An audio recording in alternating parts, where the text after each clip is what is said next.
Morning, class 8. Today we start our new chapter 5, industries, उद्योग। सभी जानते हैं इंडस्ट्रीज़ के बारे में।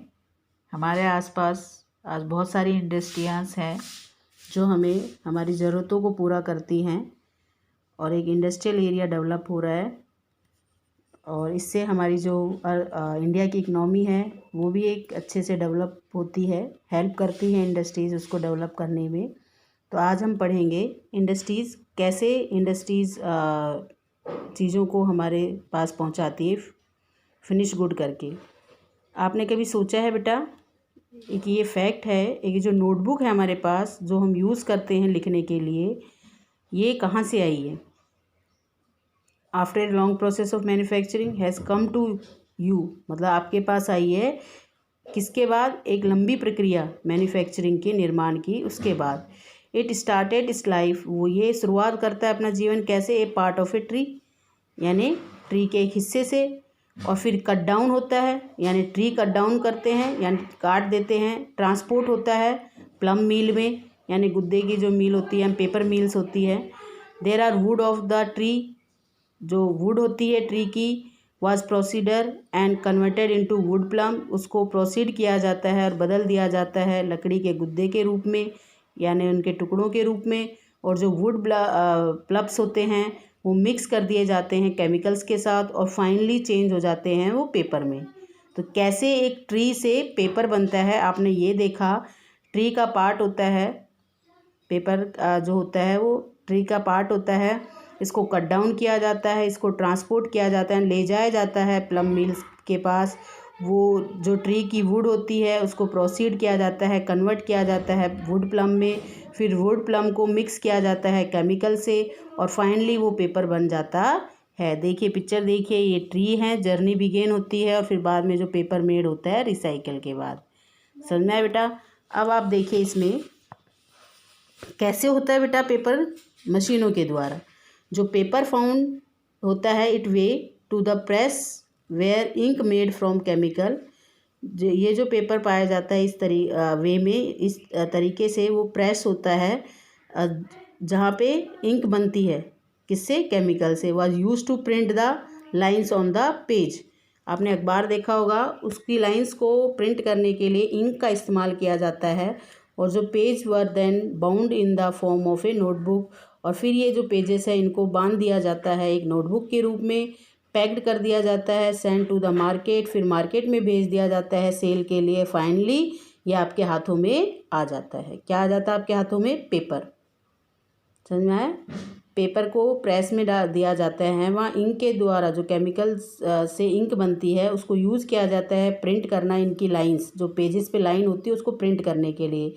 फिर ये पेजेस को बाउंड कर दिया जाता है एक नोटबुक के रूप में या पैक्ड किया जाता है और इसे भेज दिया जाता है मार्केट में सेल के लिए। और जब सेल के लिए भेजा जाता है तब ये हमारे हाथों में आ जाता है। सेकेंडरी एक्टिविटी यानी द्वितीय जो गतिविधियाँ हैं वो देखिए बेटा, जिसको हम कहते हैं मैन्युफैक्चरिंग। ये चेंज करता है रॉ मटेरियल को, किसमें? प्रोडक्ट में, of more value to people, और इसकी कीमत बढ़ा देता है, मोर वैल्यू कर देता है लोगों के लिए। As you have been seen plum, आपने कभी प्लम देखा है? Change into a paper, paper में चेंज होते हुए और पेपर को नोटबुक में चेंज होते हुए। ये जो ये रिप्रेजेंट करता है टू स्टेज को, दो स्तर को मैन्युफैक्चरिंग प्रोसेस का, यानी ये मैन्युफैक्चरिंग निर्माण प्रक्रिया की दो स्तर को बताता है। जो पेपर है बनता है किससे? प्लम से, और जो क्लोथ है वो बनता है किससे? कॉटन से। हैव हैड वैल्यू, उसकी वैल्यू होती है, एडेड टू देम, उसमें जोड़ दी जाती है। At each stage of the manufacturing process, manufacturing process की हर स्टेज पर उसकी कीमत जोड़ दी जाती है। इन दिस वे, इस तरीके से द फिनिश प्रोडक्ट जो होता है हैज़ मोर वैल्यू, जो तैयार जो उत्पाद होता है उसकी ज़्यादा वैल्यू होती है और यूटिलिटी होती है, उपयोगिता होती है, देन द रॉ मटेरियल, कच्चे माल के तुलना में जो फिनिश गुड होता है उसकी ज़्यादा वैल्यू और यूटिलिटी होती है, that it is made from, जिससे वो बनता है। अब आइए इंडस्ट्री में। इंडस्ट्री रेफर करती है इकोनॉमिक एक्टिविटी को, आर्थिक गतिविधि को जो कंसर्न है, जुड़ी हुई है हमारे प्रोडक्शन ऑफ गुड्स से, एक्सट्रैक्शन ऑफ मिनरल से, यानी खनिजों की खुदाई से, और कहें कि प्रोविज़न ऑफ सर्विसेज से, यानी सेवा देने के प्रावधान से। Thus we have iron and steel industry, हमारे पास आयरन और स्टील इंडस्ट्री है जिस प्रोडक्शन ऑफ गुड्स के लिए। कोयला और माइनिंग इंडस्ट्री है, ये एक्सट्रैक्शन ऑफ कोयला के लिए है, यानी इसमें कोयला निकाला जाता है। और टूरिज्म और इंडस्ट्री है सर्विस प्रोवाइडर के लिए, जो हमने ऊपर पढ़ाना बेटा इसमें, जैसे production of good, extraction of mineral, provision of service, उसके एग्जाम्पल हैं। एक ही प्रोडक्शन ऑफ गुड का मतलब आयरन और स्टील इंडस्ट्री हमें गुड्स प्रोड्यूस करके देती है। कोयल माइनिंग जो इंडस्ट्री है वो हमें कोयला निकाल के देती है खानों से। और जो टूरिज्म इंडस्ट्री है यानी पर्यटन जो उद्योग है वो हमें सर्विस प्रोवाइड करता है, सेवा देता है। अब आप एक एक्टिविटी करिए। देखिए आपको भी एक जर्नी बतानी है आपकी शर्ट की, फ्रॉम ए कॉटन फील्ड यानी कपास के खेत से लेकर आपके वार्डरोब में यानी अलमारी में कैसे पहुंचता है। तो ये जर्नी कैसी होती है बेटा, इसमें आंसर साथ ही दे रखा है। शर्ट की स्टार्ट होती है कॉटन फील्ड से, जब कॉटन वहाँ से पिक्ड किया जाता है यानी चुगा जाता है, चुना जाता है प्लांट से और सेंड कर दिया जाता है फैक्ट्री में। वहाँ पे कॉटन को सब्ट्रैक्ट किया जाता है बेटा, किससे, सीड से, और कन्वर्ट कर दिया जाता है थ्रेड में। तो through the process of weaving की प्रोसेस के द्वारा जो थ्रेड की वीविंग होती है वो कन्वर्ट हो जाता है क्लोथ में। और cloth went through the process of dyeing and printing. फिर जो कपड़ा होता है वो किस प्रक्रिया से गुजरता है, डाइंग यानी रंगना, और प्रिंटिंग यानी छपने से, यानी उसको रंगा जाता है और उसे छापा जाता है।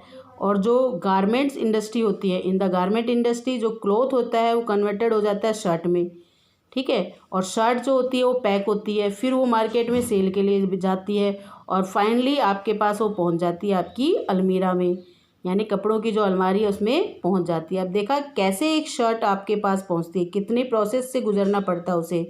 कॉटन फील्ड से उसे चुना जाता है कपास को, फिर उसे भेजा जाता है फैक्ट्री में, फैक्ट्री में कॉटन को अलग किया जाता है उसके बीज से, और फिर उसको थ्रेड में बदला जाता है, फिर थ्रेड को वीव किया जाता है यानी बुना जाता है, फिर उसको कपड़े में बदला जाता है। कपड़े को फिर एक प्रोसेस होती है डाइंग और प्रिंटिंग, उससे गुजरना पड़ता है। फिर वो गारमेंट इंडस्ट्री में जाती है, क्लोथ को कन्वर्ट कर दिया जाता है शर्ट में, शर्ट को फिर पैक किया जाता है, फिर मार्केट में भेजा जाता है और फाइनली वो आपके पास पहुंच जाती है। तो आज हमने पढ़ा कि किस तरीके से इंडस्ट्री हमारे लिए काम करती है। कल हम पढ़ेंगे बेटा क्लासिफिकेशन ऑफ इंडस्ट्रीज़, कि किस तरीके से क्लासिफिकेशन किया गया है उद्योगों का, कि उद्योगों को क्लासिफिकेशन किस आधार पे किया गया है। तो आप ये रीड करेंगे और आज जो मैंने एक पेज पढ़ाया है उसे अच्छे से समझेंगे। Thank you.